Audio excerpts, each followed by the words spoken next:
shot. Got it! What a catch. That is one beautiful delivery. Big shout, and he's been given. Oh, he was gone for all money. Oh, he's got it in front of him. Back she goes. Welcome to highlights of the 5th of the World Series matches of this summer. This one between Australia and the West Indies at the Sydney Cricket Ground. A day-night match, and it was rather a gloomy afternoon when the two captains went out to toss. This was what they saw on the points table. That's the way it looks. The Australians 6 points from 3 matches. Can't do any better than that. And 1.01 for their net run rate. That's very high. Sri Lanka played 2 and have 2 points. Net run rate of 0.2. And the West Indies languish on the bottom. 3 matches played, not a point to their names, and minus 1.15 in the points table. So the Australians have gone in with Craig McDermott as 12th man. It's Taylor, Slater, Mark Waugh, Ponting, Law, Bevan, Lee, Healy, Reiffel, Warne and McGrath. Very strong side, and once again they're alternating between McGrath and McDermott for the drink waiters' duties. And the West Indies, they have problems there because Richie Richardson, their captain, can't play. Courtney Walsh is the skipper right down the bottom of the 11. Roland Holder is the 12th man. And their team is Stuart Williams, Sherwin Campbell, then Simmons, Chander Paul, Hooper Adams, Harper, Brown, Gibson, Ambrose and Walsh the skipper. We join play now in the 6th over. The Australians are doing pretty well. It's no wicket for 13. Reiffel is bowling to Stuart Williams. Your commentators are Bill Laurie and Tony Gregg. West Indies won the toss, elected to bat at the Sydney Cricket Ground. Full house, wonderful atmosphere. A slow start by the West Indian pair. Gone, big neck. Reiffel strikes for Australia. Here's wide delivery, pretty well pitched up, trying to draw the batsman out, and he certainly did. Went after the cover drive that time. Big nick it really was. A huge deflection to Healy, and the Aussies just don't drop straightforward chances like that. And so unfortunately the West Indies are 1 down. This is how it happened. Wide, went after it, huge deflection straight into those safe gloves of Healy. And so that is the end of Stuart Williams, out for 5. And the West Indians have lost their first wicket. It's 1 for 13. Phil Simmons batting at number 3. Comes to the crease. West Indies 1 for 13. A little bit of outswing there for Reiffel, but it was a wide delivery. Trying to drive on the up. Big shout, maybe just going down the leg side. Comes back into the right-handed batsman. Fraction 4. As you can see that one drifting in, although look at his head, he's fallen away across there. Very difficult to play the ball on the onside if you fall across like that. That's a fantastic shot. Well, that's more like the Phil Simmons we've been watching over the years. If it's up there, he smashes it, and I reckon that's the way he should play, Bill. That's right, particularly in the first 15 overs while the field is up. Reiffel's just medium pace. He's gone for it. He's got the foot well down. Didn't quite get it in the middle, but a full way over the gully region for 4.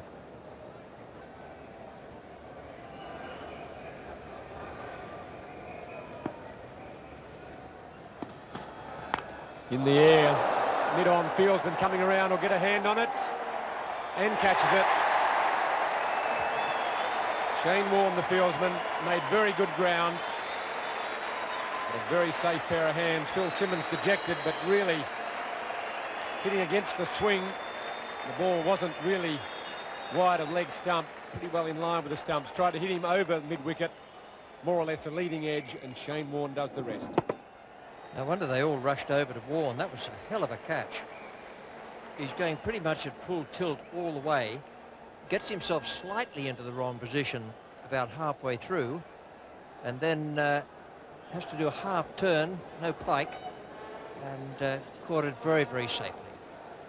Simmons has gone for 4, and the West Indies are 2 down.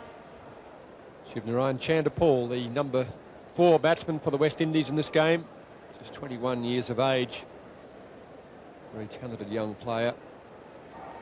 Do it, Paul Reiffel, the bowler who has taken both wickets this morning. The last one was that of Phil Simmons.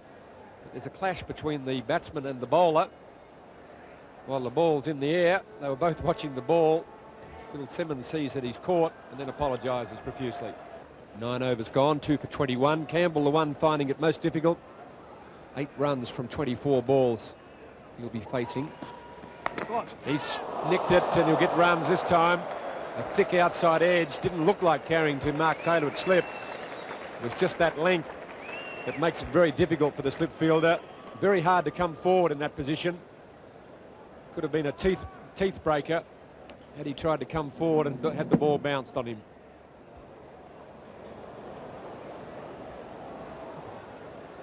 Just watching umpire Peter Parker in the last over, and I had the feeling he was signalling somewhere that it'd be a good idea to think about putting the lights on. They can do that in the limited overs games.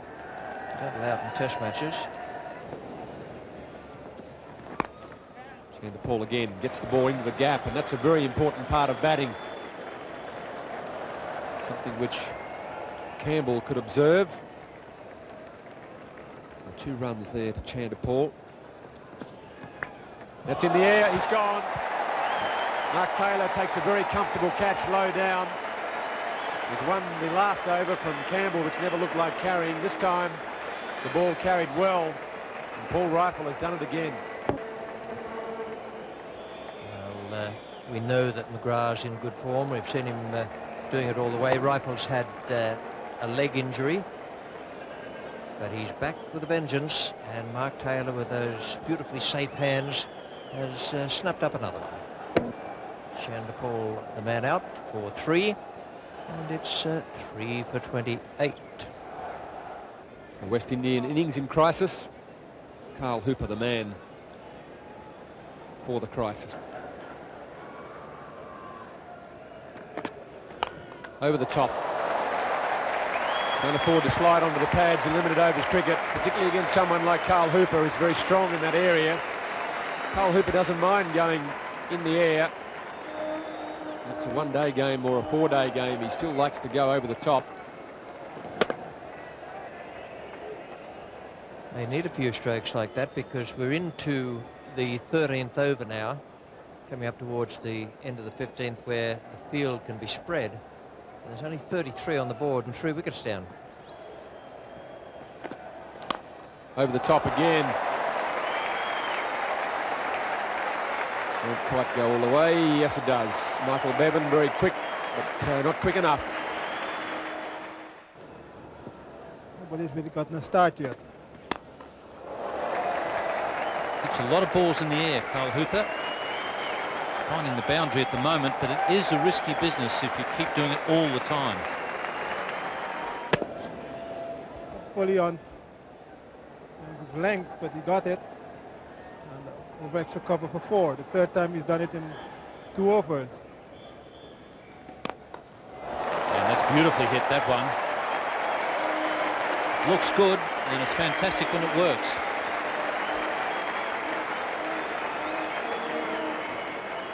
Well, 45,000 people are here, more. I'm sure they're going to be enjoying these kinds of shots. This one hit much better by Carl Hooper. On the up, very difficult shot to play over the man at extra cover. Another 4. Campbell on 12, Carl Hooper 17 from just 16 deliveries with 4 boundaries in that 17. And he has decided to go over the top against Paul Reiffel, and he's done that successfully as it just starts to sprinkle here at the SCG. Well, this shot is a much different one to the 3 before, because this ball was pitched just on or about middle leg. And Hooper just whipped it over mid-on. First it looked like it would go for 6, dropping just inside the boundary. Well, there's motorised vehicles all over the field at the moment. They were bringing the drinks out in the golf cart. They just got a few metres out with the drinks, and they were beaten to it by the tractor bringing out the covers, because the rain is really tumbling down now. So hopefully we'll come back to the SCG with some better news. Well, the ground staff did a terrific job out there, and they managed to get the covers off and the game ready to restart. Those are the revised playing conditions. 43 overs a side, 9 overs maximum for 3 bowlers, 8 overs maximum for 2 of them, and the tea break will be reduced to 20 minutes, and they'll take the change of innings. in that as well. We join play now with Shane Warne bowling the first ball of his spell. He's bowling to Campbell, with commentators Bill Laurie and Colin Croft. West Indies need to score around about 200. Big shout, first ball's got in, yes, pull in front, maybe the top spinner, Campbell, not a good player of spin, poured out, first ball, great captaincy, Mark Tower. We could not have wanted a better start than this.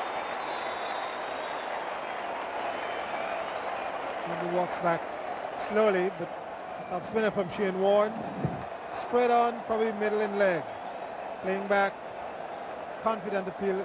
Umpire, no hesitation. Yes, but the ball didn't even get wet. Didn't hit the outfield grass. The first ball after the break, just playing back and trying to work it on the leg side. The ball stayed down. It wasn't high. Hit below the knee roll. Would have taken middle leg. And once again, the magic of Shane Warne in front of the capacity crowd gets them to their feet. There it is coming. It doesn't spin. It goes straight on. And that's a pretty good decision. Would have taken middle leg. Very difficult to give those not out. 4 for 54. A gamble by Mark Tower is played off as Jimmy Adams, a very handy cricketer with a good strike rate of 69. Higher score 81 comes to the centre of the Sydney Cricket Ground.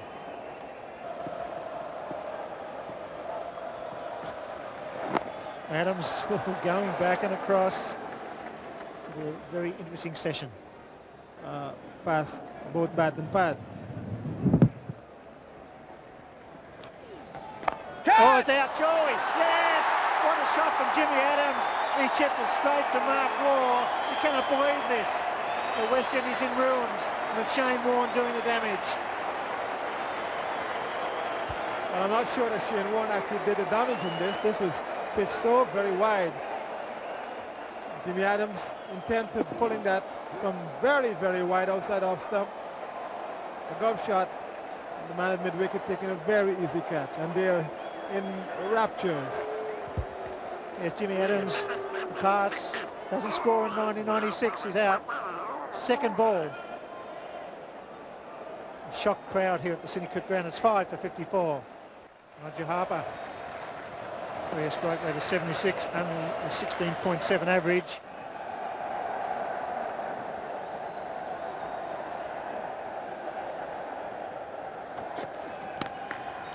Got him. Bump ball. Good piece of fielding. Brilliant. Roger Harper, big man at 6'5", 6'6", very agile. He should be accustomed to seeing this. He's done it so many times. Excellent fielding by Shane Lee. And perhaps would have been close had he hit the stumps. Really agile fielding.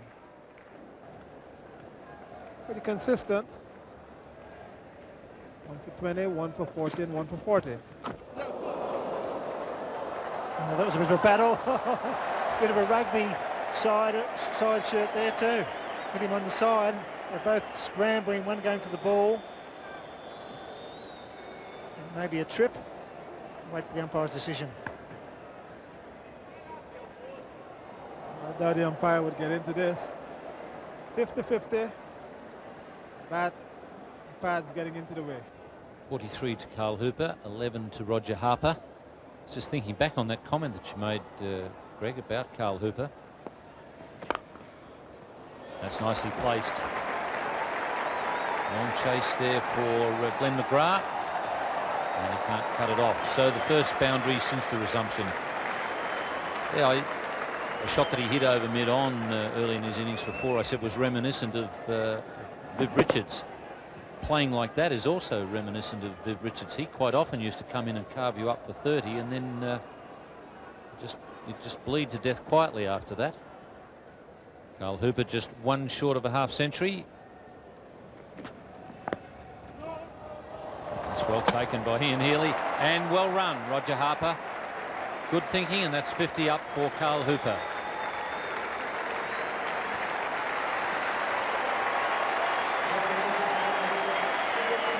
It's a good 50 from Carl Hooper. And it's a great round of applause from the large crowd here at the Sydney Cricket Ground. Nice Australians have to bowl 43 overs. They have to get them in before 7:05.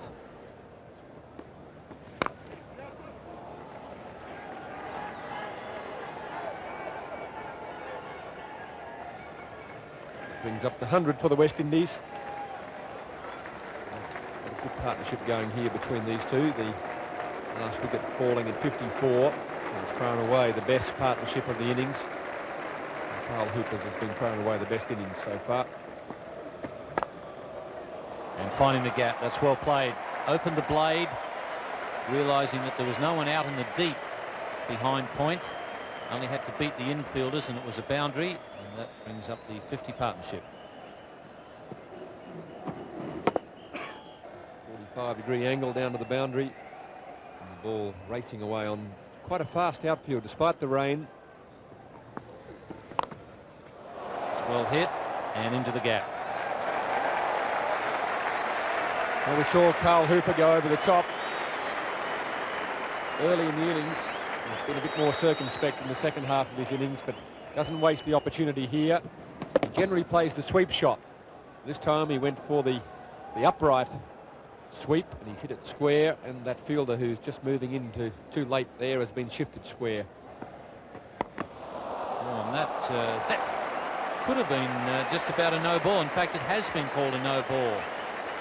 Umpire Tony McQuillan at square leg, so it's cost 4, and it was past or above head height, so it's been called a no ball on that basis. There it is, over the head height. Carl Hooper played it pretty well. Fortunately for him, it was a slower bowler and he had time to readjust. So the latter overs are the better overs for the West Indies. A couple of good ones early on, but those fall of wickets. Some will have 8, but he landed on a length straight away. Came in from the southern end early on, now from the northern. Afternoon, Tony. Afternoon, Richie. Yes, great figures though so far, 2 for 10. Oh, this has got to be a run out. Yes, Warne get him. Yes, he's got him. Well, once again, it all starts happening when Warne comes into the attack. Harper played it away on the offside, and down at the non-striker's end. Wasn't it? It was Hooper played away on the offside. Harper started to run, got stranded in the middle of the pitch, and it was nicely taken by Warne. He kept his head. He could have had a little shy at the stumps because the batsman was coming back. Just watch it again. Good, clever cricket. Simple. Underlining what Tony Greig said, it would have been very easy there to, well, not to panic, but just to do something a bit flamboyant. Instead of that, you just did the simple thing and did it well. And Harper is back. West Indies are 6 for 135. Harper gone for 28.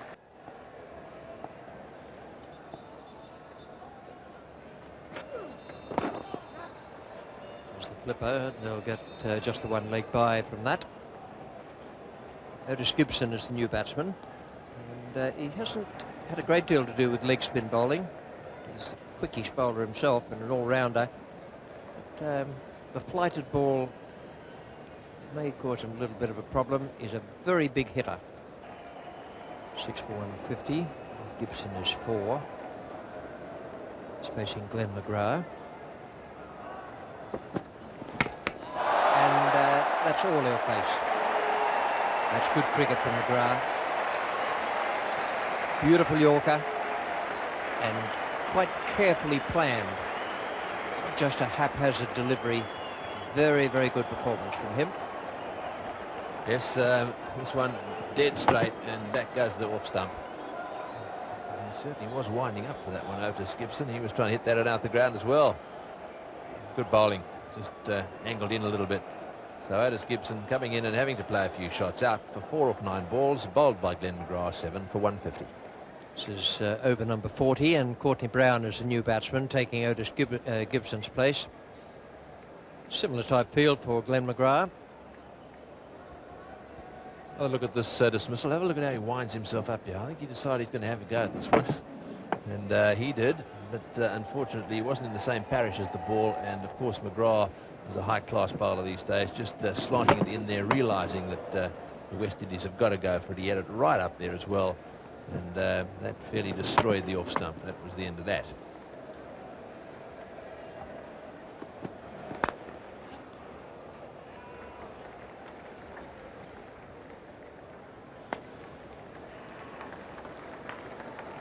.87 for Carl Hooper. Courtney Brown has 1. It's a good scoring rate from Hooper, 87 from 89 balls. Now, Taylor, Reiffel and Ponting having a chat out there. Perhaps it was to see if Ponting would bowl the second last over rather than have Reiffel bowl 1 after having had a long spell away from the bowling crease. He bowled beautifully early on, 8 overs, 2 maidens and 3 for 26.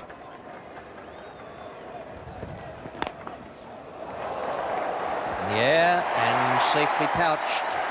Courtney Brown has gone. Shane Warne, the fielder, coming around from mid-on, and Reiffel has a wicket and deserves it. He's got 4 now. Could finish up with some remarkable figures. Yes, he's had a good night in the field, Shane Warne. He bowled well too, but there's another catch. He's already caught 1. He's been involved in a run out. Just let's have a look at it. He comes around, easily takes that one. So 2 catches for him. And that is the end of Brown. So he caught by Warne off the bowling of Reiffel for 2.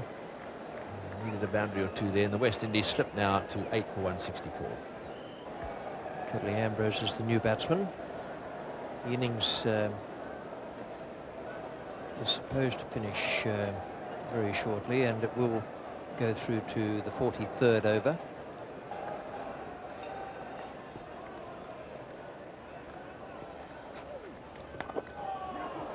And you get at least 2 for that. You'll be able to keep the strike. And that's all they want. Bevan, the fielder. Yes, that was a bit lucky, but that takes him into the 90s. Good effort this, and this one, well, a bit lucky. Just a little inside edge and got himself 2. Here we go again.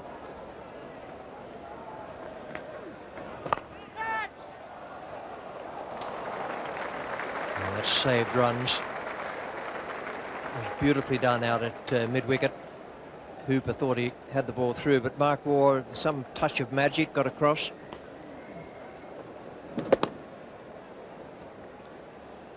He moved very quickly too, so it's well fielded. Now, what will Ambrose do?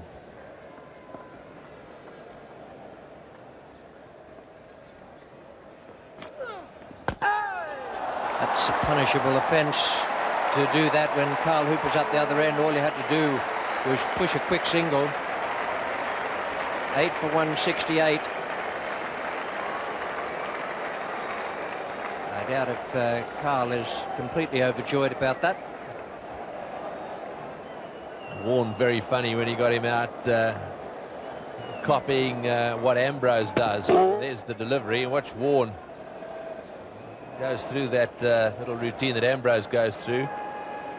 There we are. Let's watch this again. Got him. I think he quite enjoyed that. There we go. Well, Curtly has a long memory, and the West Indies are out here next summer. It's 9 for 168. Curtly is off, getting a first baller from Shane Warne. And Courtney Walsh, the skipper, in place of Richie Richardson. Richardson injured. Courtney Walsh comes out to join Carl Hooper.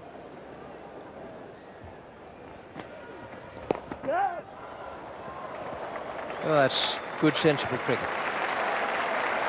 Yes, that's exactly what Ambrose should have done. However, the captain gets it right. So 4 balls have been bowled, just 2 to go now.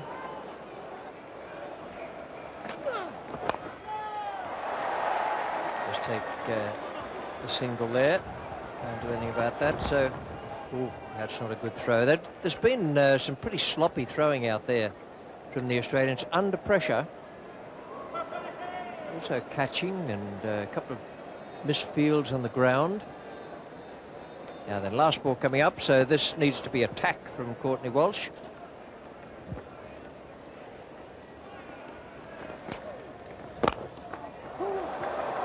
And the call from Courtney Walsh is for 2. And good running from Carl Hooper. Good cricket from Courtney Walsh, good running from Hooper, and it's taken the West Indies along to 9 for 172. That was a very good performance from the Australians to keep it down to that figure, but their fielding wasn't all they might have wished. Ground fielding was ordinary on some occasions. Healy put down 2 chances, and the throwing over the top of the bowler or the keeper certainly wasn't up to their normal high standard. Still, they kept them down to 9 for 172 from the full 43 overs allowed in the reduced match, and Carl Hooper played a delightful innings, 93 from 96 balls.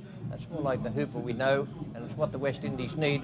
Harper, 28 from 63 balls, but between them, they put on 81, and it allowed West Indies to get up to quite a reasonable total there, and the bowling figures reflect that in the Australian side. McGrath 1 for 22 from 9, I thought bowled beautifully. And Reiffel 4 for 29 from 9 overs and 2 maidens.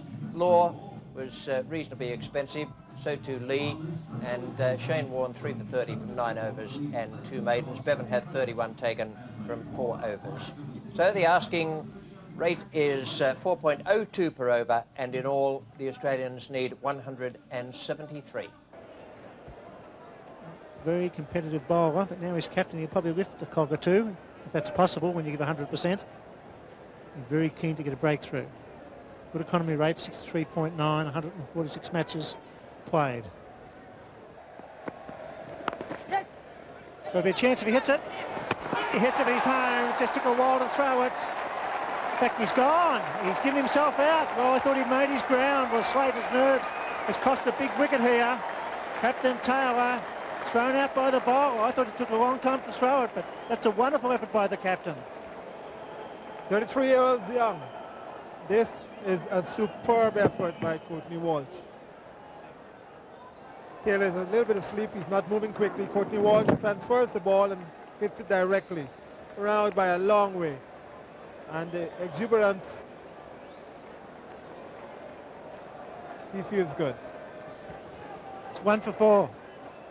Mark Waugh playing his 100th one-day international comes to the crease at 1 for 4. Mark Taylor run out. A wonderful effort by Courtney Walsh, the opposing captain. Just like that. Magnificent stroke.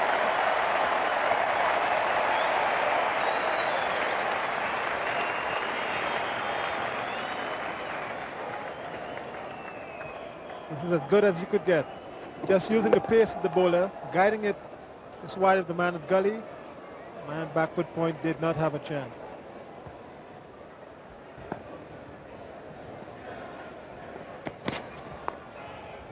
So we're down to the third man. Soft hands, Mark Warne, pushing at the ball, waiting for the ball to come onto the bat, just running it down to third man. The Australians have a very long and strong batting lineup. Oh, what a catch! That is brilliant, Phil Simmons. Well, he's struggling with the bat, but he's still got it in the field. And what a marvellous catch it is. And one which the West Indians really needed to give them a lift, and it's done that. Michael Slater slashing away as we've seen him do so often, and flying away to the left, almost horizontal to the ground, left hand outstretched, and do you think he enjoyed that? So did his teammates, and so did the crowd. So the West Indians fighting back strongly. Australia 2 for 15. Ricky Ponting strides to the crease with plenty to do. West Indies look a different side. Oh, and he's bowled him inside edge onto the stumps. So suddenly the West Indies look like the team of old. Well, some of these fellows have been around for a while and they've experienced a lot of success. And they've got a sniff now. They can see that they've got the Australians on the run. All of a sudden, Curtly Ambrose charging in. Gets one to jag back to Ricky Ponting. Off the bat, off the shoulder of the bat. Very difficult ball first up. And that's another important breakthrough for the West Indians. The Australians now looking very rocky. Ricky Ponting out for naught.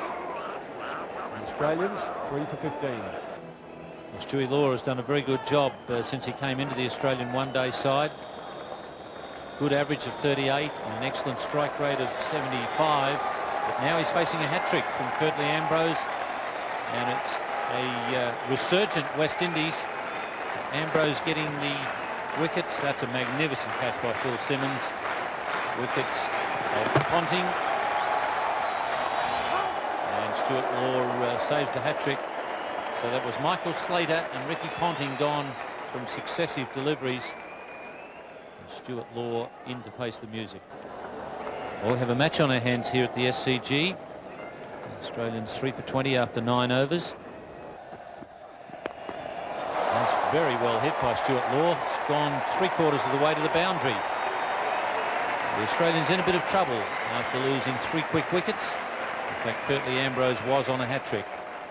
Michael Slater was brilliantly caught by Phil Simmons in the gully from the bowling of Ambrose. And very first ball, Ricky Ponting got one that cut back off the inside edge onto his off stump. That was in the air just wide of Gibson, but nicely struck once again by Stuart Laws. So a bit of rough treatment for Ottis Gibson as he comes into the attack. Richie Richardson out injured tonight. Courtney Walsh, number 2 there, acting captain.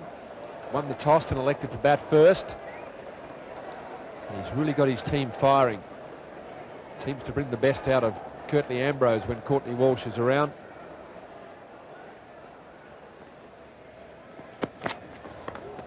And should be dropped. Should have been out. And Curtly Ambrose can't believe it. Well, if he was in pain before, he's in a bit more now after seeing that one go down. Have a look at it again. A thick edge from Mark Ward, just trying to glide it down the gully. Brown spent a lot of time in the air. I'm not sure he really had to dive quite as much as that. And this time he hasn't dropped it. And that's a poor shot from Stuart Law. He was hitting the ball well, and really no need to play that shot. And he's tried to back away here and make room for himself, and at this stage of the game he didn't need to do it. This is something for later in the innings. Tried to make room. The ball cramped him up. This time Courtney Brown didn't have to move very far. He was able to get both hands on it. And that's what the West Indies need to do. Keep taking wickets. If they can do that regularly, they should win the game. Australia 4 for 32. Michael Bevan comes to the crease. Well, he's been in terrific form. He's going to need every bit of it here with the West Indies rampant at the moment. So War on 16 of 37 balls, struggling a little bit. Bevan has only scored 1 faced, so the West Indies have got them down at the moment.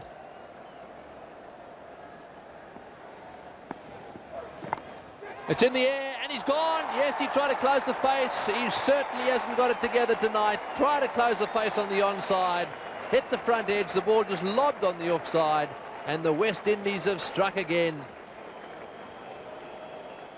This is probably the best wicket the West Indies had this evening. Mark Ward is able to change the game very quickly. That ball stood up a little bit from Ottis Gibson. The leading edge. Harper, very easy catch at extra cover. That was a vital blow for the West Indies. Mark Ward is a very dangerous character. So the end of Mark War for 16. The bowler, Gibson, and he deserved that wicket, 5 for 38.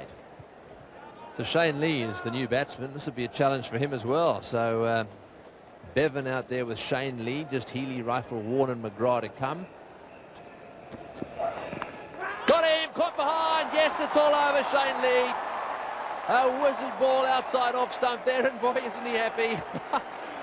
That was quick. It was just short of a length. Thick nick, and nicely taken by the keeper, Brown. The West Indies are having a ball out there tonight. Well, the nearly 50,000 people that are here at the SCG must be wondering what's happening. That again was short, just outside off stump, great pace. And again, Ottis Gibson is having a good time. Courtney Brown, similarly.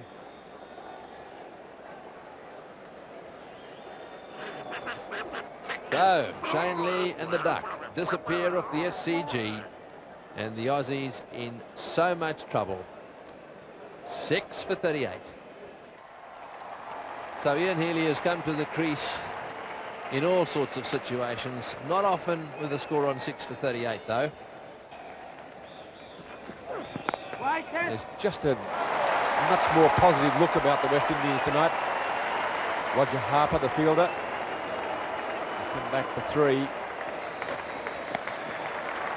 The Australians need a few more of those though. After 24 overs, the Australians 6 for 61, closing the gap as far as the runs are concerned. Roger Harper starting his 3rd over, 2 overs for 6 so far.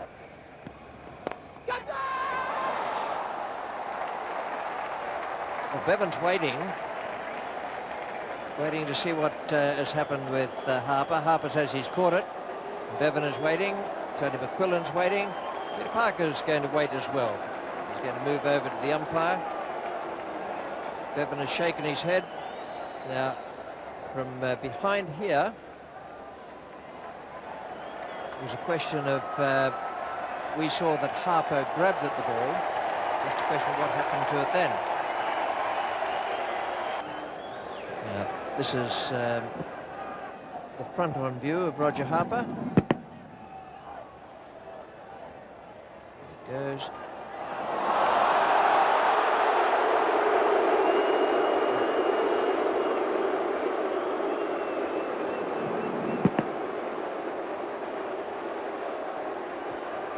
Michael Bevan was quite right in standing his ground. I have a feeling Roger Harper should have known. The Australians needing virtually 100 off 16 overs. That's plenty to do, particularly when there's not many wickets in hand. And the run rate required up over 6. Oh, he's bowled him. Well, he tried to, I think, run that way down towards 3rd man. And he really got it all wrong. It was also perhaps just a little bit slower, turned back a little bit and bowled in between bat and pad. Yes, it was nicely flighted, that one from Roger Harper. And Healy just having a look over his shoulder to see exactly what did happen. He heard the noise as the furniture was disturbed, and in fact didn't get an inside edge, just turned enough to beat the bat as he tried to play that little late cut. So Roger Harper has finally done the trick, got the breakthrough that the West Indies needed. Australia 7 for 74. Paul Reiffel is the new batsman, and as you can see there, his strike rate's not bad at all. His career average just under 20. In the air and 4. That is beautifully played. Right off the meat of the bat, just out of the reach of the man at backward point. But it was there to cut away, and he cut it away beautifully. 7 for 80.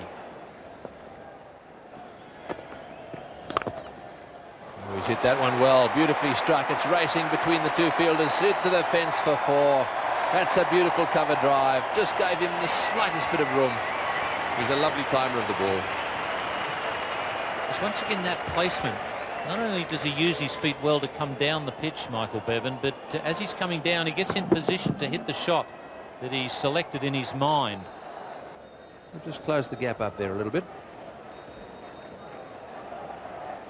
Crowd of almost 38,000. They, I think, must have been a bit worried at one stage that they weren't going to see a lot for their money with the rain.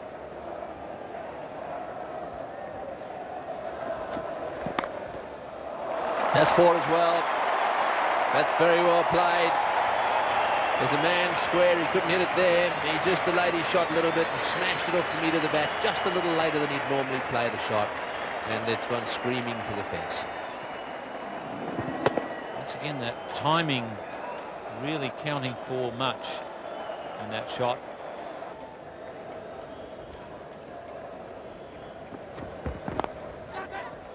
That's nicely played. That'll go for 4 as well.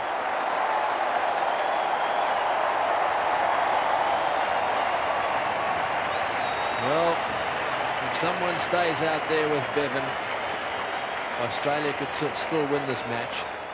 7 for 106, thanks to Michael Bevan Australians are starting to claw themselves back into this game. Into the commentary box now, Bill Laurie and Colin Croft. It's well fielded. Phil Simmons.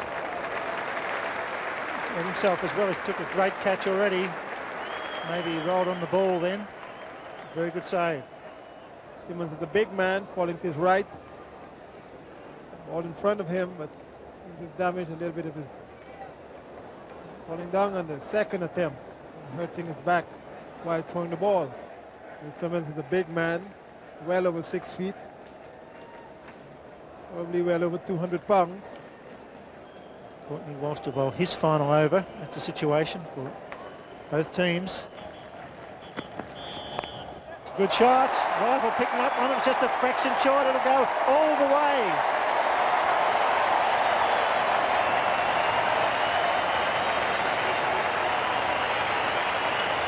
The crowd comes alive because Paul Reiffel played one of the best shots of the day. This was not a short ball, but very much in the back foot, hitting it with the middle of the bat, the stroke of a batsman over mid-wicket. Perfect fall. Very nervous and excited crowd. Australia probably favourites now with Bevan in such good touch and getting excellent support from Reiffel. Sweep, and he gets it fine. Beautifully played. Could go all the way. The man's coming around from backward square leg. Will he get there? Yes, he does. They're through for 3. Beautifully played sweep shot. He waited for the last minute. Just helped it on its way. Carl Hooper straying onto leg stump. It's a magnificent 50 for Michael Bevan. Plenty of steal in this innings.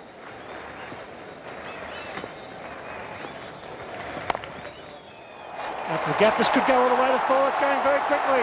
Superb stroke. Don't change that bat.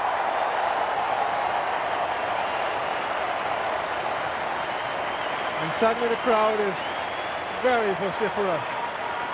But they've got something to cheer about now. Michael Bevan have gotten everybody out of their seats. Team meeting in the centre of the Sydney Cricket Ground for the West Indies. Who are they going to bowl? 2 overs remaining. 16 runs required from the remaining 11 balls. Bill Simmons seems to be bowling a little bit quicker in this over than when he started. Probably Roger Harper will finish the innings. Where's that? It's gone! Good catch at mid-wicket. Hooper running to his left, took the full pitch and caught it. Well, what's going to happen now? Dot ball and a wicket. Reiffel going over the top, didn't clear the man at mid-wicket, and that was a very well-judged catch. The crowd gives Paul Reiffel a well-deserved round of applause. He played well. Disappointed at the way he got out. And what a fight back by Paul Reiffel and Michael Bevan. There it is, on the up. He banged it to mid-wicket. It was going. A very good mark. Just inside the circle. Simmons strikes and Reiffel departs. A magnificent knock. 34 off 48. That's 8 for 157. It's Shane Warne making his way to the centre. He's on strike to Phil Simmons. Shane Warne gets at least one. It's well run from you. Base asked for the photo. Umpire at square leg, but he looked well home. Umpire Tony McQuillan calling for the third umpire. It's going to be closer than what we think. Home.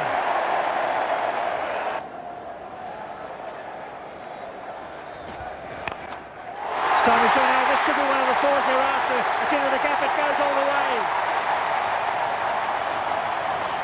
9 off the over, and that's what a misfield will do to you. It'll kill you in the end. 8 for 166. It's going to be an off-spinner. Roger Harper to bowl the final over. Goes to the leg side. Wide! Good umpiring. He's been prepared to call them all night.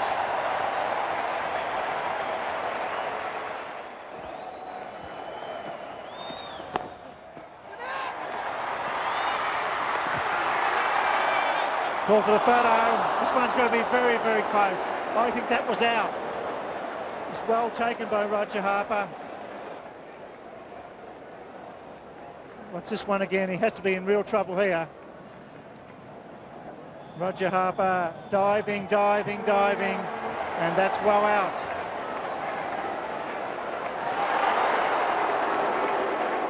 And so Michael Bevan is on strike. 6 runs, 4 balls remaining.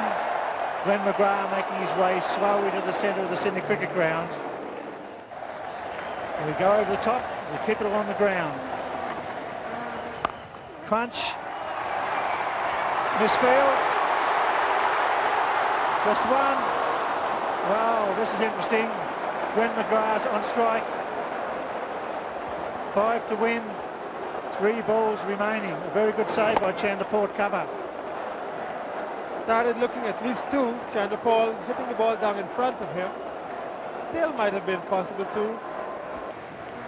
McGrath on strike. It's well done. They allow the signal, so this is a situation. The crowd going mad. A boundary will win it. We go for glory or we go for 2. We place it. Oh, a dot ball. It was a bump ball for half a moment. I thought it was a return catch. Roger Harper feels well to his own bowling. A couple of oohs and ahs about a return catch. So that's it. He's got to hit a boundary. We go over the top. The men will go back inside the circle. They're right on the line. He'll probably pitch it in towards the leg stump in the full. It's there. There's 4!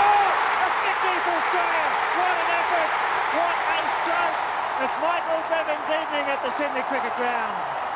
What a shot under pressure.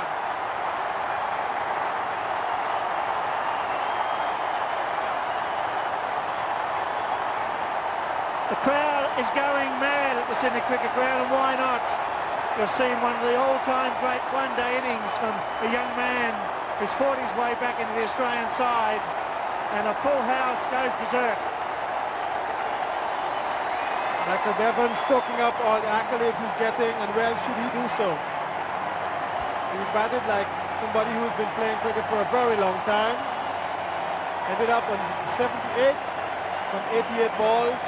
Being congratulated by all and sundry, all 38,000 of these people here. Nobody's left. Really a spectacular innings by Michael Bevan. First with Paul Reiffel, or even before that with Ian Healy, and then Shane Warne, and then Glenn McGrath. A famous victory here for Australia. A tremendous boost for one-day international cricket as well at the Sydney Cricket Ground. And this is one of the all-time great strokes. He gave himself a little bit of room. He hit it as clean as the whistle. It was always going to be 4 because it went dead straight. He split mid-off and one on. A tremendous effort by this young man. Number 12, put it down in a diary. A superb innings. McGrath's delighted as well. The end of a fantastic match from both teams. A great recovery from the West Indies, but in the end, Australia through Bevan, Reiffel and Healy just too good at the Sydney Cricket Ground. So after 43 overs, 9 for 173. Paul Reiffel, man of the match.